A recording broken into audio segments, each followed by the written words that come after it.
నమస్కారం NS news కి స్వాగతం. నా పేరు ఉషా. ముందుగా ముఖ్యాంశాలు. నో బ్యాక్ డే భాగంగా కరీంనగర్ జిల్లా చొప్పదండి మండలంలో రేవలి గ్రామంలోని ప్రభుత్వ ప్రాథమిక ఉన్నత పాఠశాల విద్యార్థులను సాంఘిక శాస్త్ర ఉపాధ్యాయులు యూటీఎఫ్ జిల్లా అధ్యక్షులు ముల్కల్ కుమార్ ఆధ్వర్యంలో స్థానిక అమరేందర్ రెడ్డి వ్యవసాయ క్షేత్రాన్ని సందర్శించి భూమి సేద్యం చేయు విధానం, వరి నాటు, కలుపు తీయుట, వరి కోత, తూర్పార పట్టడంపై విద్యార్థులకు రైతుల ద్వారా అవగాహన కల్పించారు. వరి ఎరువుగా ఎదిగినందుకై వాడే సేంద్రియ రసాయ ఎరువులు, తెగుళ్ల నివారణకై వాడే క్రిమి సంహార మందులను అడిగి తెలుసుకున్నారు. అనంతరం ముల్కల్ కుమార్ మాట్లాడుతూ సాంప్రదాయ వ్యవసాయానికి భిన్నంగా ఆధునిక వ్యవసాయంలో యంత్రాలు, యంత్ర పరికరాలు, కృత్రిమ ఎరువులు, రసాయనాలు, క్రిమి సంహార మందుల వాడకం విరివిరిగా పెరిగిందన్నారు.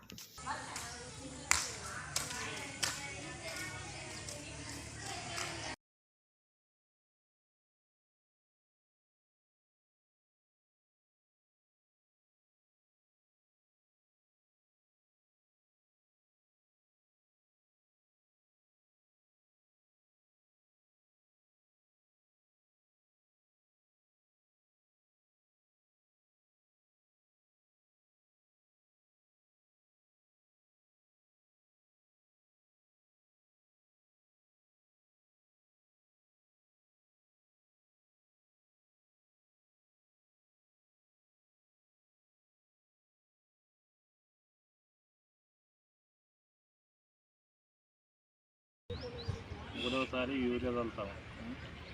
రసాయన ఎరువులు అన్నది ఎరువులు అన్నది లేదు. ఇప్పుడు పెంట అది ఇది అన్నది ఏం లేదు. ఆర్గానిక్ జీరుగు చేస్తాం. పచ్చి రొట్టెతో ఎక్కించి గివ్వే ఎరువులు గివ్వే. నేటి రోజున క్షేత్ర పర్యటనలో భాగంగా అమరేందర్ రెడ్డి వ్యవసాయ క్షేత్రాన్ని సందర్శించడం అనేటువంటి జరిగింది. విద్యార్థులందరూ కూడా ఇక్కడ వ్యవసాయాన్ని ఏ విధంగా చేస్తారు, వరి నాటు ఏ విధంగా తీస్తారు, వరి కోత ఏ విధంగా తీస్తారు అనేటువంటి విషయాలను రైతులను అడిగి తెలుసుకోవడం అనేటువంటి జరిగింది. అయితే గతంతో పోలిస్తే నేటి వ్యవసాయంలో చూసినట్లయితే అనేక మార్పులు అనేటువంటివి చోటు చేసుకున్నవి.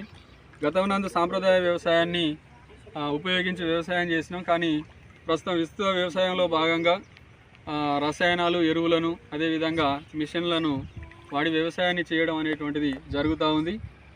వాస్తవంగా మరి వాళ్ళ వ్యవసాయం అనేటువంటిది చూసినట్లయితే చాలా వరకు కూడా యాంత్రీకరణ వైపే సాగుతూ ఉంది. యంత్రాల ద్వారానే జరుగుతూ ఉంది. తద్వారా మరి ఇక్కడ ఉన్నటువంటి గ్రామీణ ప్రాంతాల్లో ఉన్నటువంటి మహిళలు ముఖ్యంగా వారు ఉపాధిని కోల్పోవడం అనేటువంటిది జరుగుతూ ఉంది. గతంలో సాంప్రదాయ వ్యవసాయంలో చూసినట్లయితే అన్ని పనులు కూడా మ్యాన్ పవర్ను ఉపయోగించి చేసుకునేటువంటి సందర్భాన్ని చూసినాం. కానీ ఇప్పుడు యంత్రాల వల్ల ఈరోజు దున్నుడు నుంచి మొదలు పెడితే చివరకు వరి కోత వరకు కూడా మొత్తం యంత్రాల ద్వారానే కొనసాగించడం అనేటువంటిది జరుగుతూ ఉంది. మరొక ముఖ్యమైనటువంటి మార్పు వ్యవసాయంలో చోటు చేసుకుంది. గతంలో రైతులే వారి యొక్క చెత్త చెదారాన్ని అంతా కూడా పోగేసి మరి ఆర్గానిక్ ఎరువుగా తయారు చేసుకోవడం, ఆవుల యొక్క గేదెల యొక్క పేడను ఎరువుగా వాడడం అనేటువంటి జరిగింది. కానీ ప్రస్తుతం ఆవులు, గేదెల యొక్క పశువుల సంఖ్య తగ్గిపోయినటువంటి కారణంగా మరి రైతులందరూ కూడా వ్యవసాయ ఎరువులపైన, రసాయన ఎరువులపైన ఆధారపడి వ్యవసాయాన్ని చేయడం అనేటువంటిది జరుగుతూ ఉంది. అదేవిధంగా ఇవాళ వ్యవసాయంలో చూసినట్లయితే ఖర్చులు అనేటువంటివి కూడా ఎక్కువ పెరిగినాయి. గతంతో పోల్చినట్లయితే ఈరోజు మరి కూలీల రేట్లు కానివ్వండి, రసాయన ఎరువులకు కానివ్వండి, ఇతరత్ర ఎలాంటి పనిముట్లకైనా కూడా కానివ్వండి రేట్లు అనేటువంటివి కూడా తీవ్రంగా పెరిగినాయి. ప్రభుత్వం కూడా ఈరోజు చూసినట్లయితే రైతులందరికీ కూడా మరి పెరిగినటువంటి ధరల దృష్ట్యా రైతులకు గిట్టుబాటు ధర కల్పించేటువంటి ఉద్దేశంతో సబ్సిడీ రేట్స్ను కూడా మద్దతు ధరను ప్రకటించడం అనేటువంటిది జరుగుతూ ఉంది.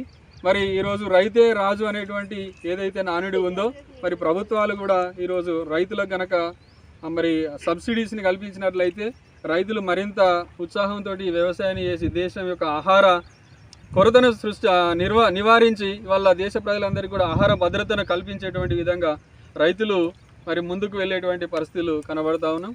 ముల్కల్ కుమార్, సాంఘిక శాస్త్ర ఉపాధ్యాయులు, రేవెల్లి పాఠశాల.